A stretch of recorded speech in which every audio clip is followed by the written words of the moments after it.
now more than ever, a lot of young players are kind of fed up with the criticisms that they're getting from the former players.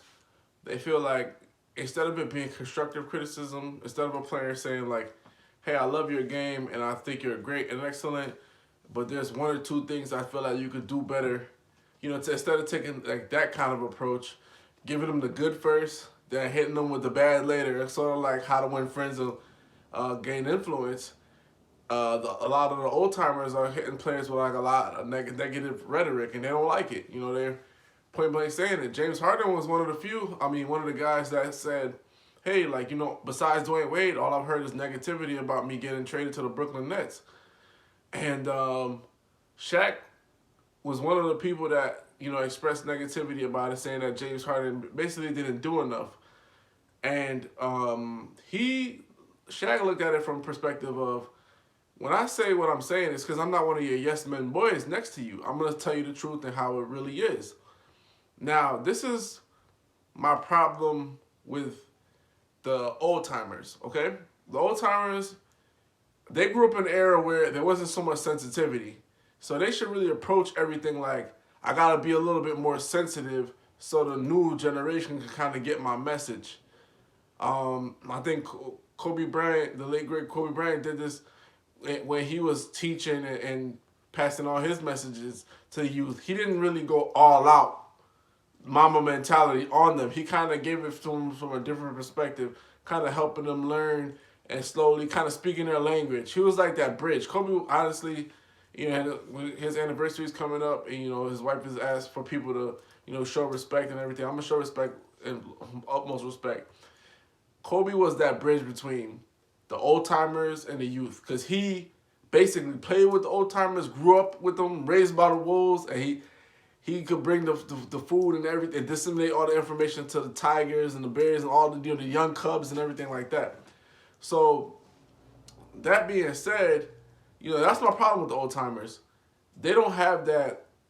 I'm gonna hit you with a lot of the good things that you do well, and I'm gonna say, hey, and this, I know, is something that you should aspire to work on. Or, don't say but, because when you say but, it kind of negates everything. But, you can say, I know you're a great player, James Harden. I know you're a great ball handler.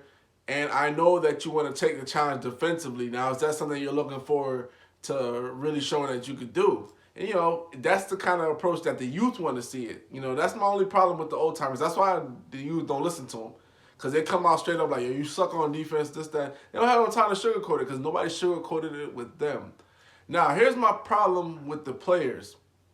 The players get mad when analysts like, either myself or Skip Bayless or Shannon Sharp or anybody, Stephen A., Max Kellerman, they get mad when those people criticize them. Okay? They say, you never played the game. You never laced it up on the court. You never won a title. Now you got guys like Shaq saying it to you. Guys like Barkley saying it to you. Guys who are MVPs, have won multiple championships, have been to the finals, where some of these players have never, ever been. I know Donovan Mitchell, he had like an awkward exchange with Shaq, and, I think to me he handled it well, even though it was awkward. He was like, Shaq was like, I feel like it's not enough. He was like, hey, I'm working on my game. I'm trying to get there. I'm trying to get it to the point where it is enough. I feel like he took it well, but some other guys, like, say, James Harden, he'll look at it and say, well, or a good example, Kyrie Irving recently said, we're going to let people who never done it, never did it, criticize. We're just going to keep doing it. We're going to be on the stage. But you're looking at guys like Shaq who have done it, who have 4 titles, who really can give you the keys to the kingdom because they've been through it, who can tell you about coming up short because they've been through it. When Shaq was in Orlando, he came up short, got swept in the finals. He had to go through all that ridicule. We went to the Lakers, and they didn't win outright. They were bad first. And, he had to go through it. They were going to say, like, they were going to blow the Lakers up if they didn't win, like, in 2000 or so. So, Shaq has been through all that stuff that James Harden has been through, being the face of a franchise and people criticizing you. So, the thing with the players is, which one is it? Like, is it you don't want anybody criticizing you? Or is it that, you only want people that did it? Because if people that did it are criticizing you, you got to take it on the chin and you can't say anything. You can't say guys is hating on you because they've been through what you've been through, dog. Like, you know, they could write a book on everything you've been through because they've been through it just without the social media. That's it. And I think that's where it's disingenuous with the players because they'll say you never been through it, so you don't know what I'm talking about. No, dog, they've been through it. They've been through it. The human condition is a condition that's been written. You know what I'm saying? Like, there's books about all kind of things that people have been through that you're going through right now.